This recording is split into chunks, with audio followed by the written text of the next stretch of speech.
টাঙ্গাইল জেলা দেলদুয়ার থানা এলাশিন ইউনিয়ন ৩ নং ওয়ার্ডের নিচপাড়া গ্রামের এক বৃদ্ধকে বাঁশ কাটাকে কেন্দ্র করে দুই ভাই মিলে নির্মমভাবে দা ও কাঁচি দিয়ে আঘাত করেছে। সে দেলদুয়ার হাসপাতালে ভর্তি। আমি তাহারই কিছু চিত্র আপনাদেরকে দেখাবো।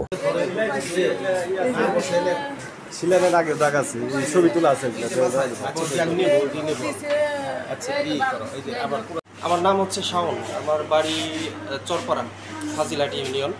রুগী হচ্ছে আমার মামা। তো ওনাদের পারিবারিক কিছু গ্যাঞ্জাম আছে ওনাদের প্রতিবেশীর সাথে।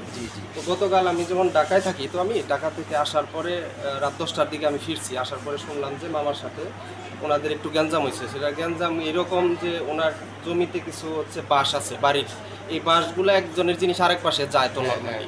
ওই পাশের বাড়ির উপরে মাথাগুলো গেছে, যাওয়ার পরে ওই বাড়িওয়ালারা ওই বাঁশগুলা কাইটে নিয়ে গেছে, বা এগুলো আগে পরে অনেক করে।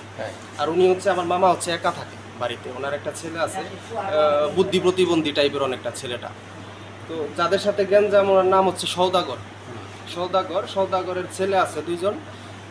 ছেলে দুইজনই ওই নেশাখোর। আমি গ্রাম থেকে আমি হিস্ট্রিতে শুনতে পারছি ওরা প্রচুর নেশাখোর, গাঁজা ইয়াবা এগুলার বিজনেসের সাথেও সম্ভবত জড়িত, ফ্যামিলিগতভাবে মাদক সেবনকারী এবং এলাকার চিহ্নিত সন্ত্রাসী। সবাই জানে, গ্রামবাসী জানে, অনেক গ্রামবাসী আছে, জানার পরেও তারা নীরব থাকে। যেমন ছেলেগুলোর নামগুলো কি সোহান আর হচ্ছে সোহাগ। হ্যাঁ, এরা গ্রামে গেলে আপনারা খোঁজ নিলে জানতে পারবেন। এবং ওই গ্রামের এই লিডিং পার্সনরা কি করে, আমার এটা হচ্ছে আমার জাতির কাছে প্রশ্ন।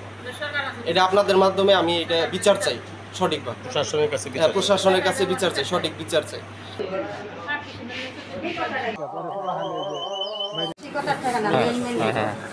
জবাই করতে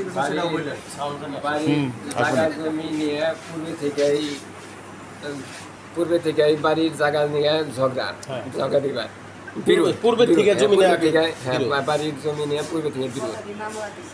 তো 2 দিন আগে যে ঘূর্ণিঝড় হয়েছে, ঘূর্ণিঝড়ে আমার বাসবের মাথা ঘরের উপরে গেছে।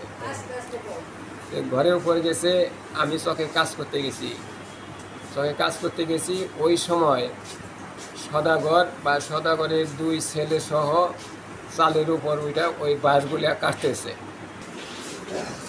বয়স আর বৃদ্ধ মানে নাই তারা। পূর্বের শত্রুতা, জমি নিয়ে বিরোধ ধরে হানার মতো 3 জন ধরে এই বৃদ্ধ মানুষটাকে যথেষ্টভাবে আঘাত করেছে। সে দেশবাসীর কাছে, আইনের কাছে বিচার চায়।